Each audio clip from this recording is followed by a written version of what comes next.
Hey everybody, this is just a quick video to help you if you have a Samsung dryer and you're getting a TO or a T0 error.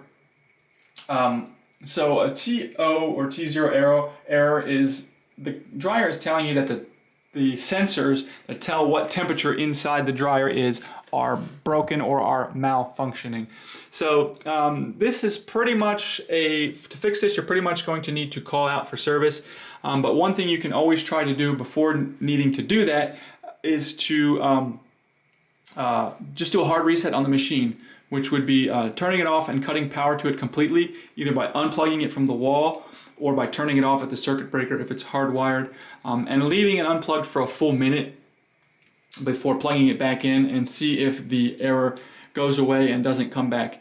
Because again, if it does come back, it's going to probably mean that you're going to need to replace temperature sensors and that kind of thing, and you're going to need to call out for service to do that. So anyways, thanks a lot for watching. Hope this helped. Have a great day.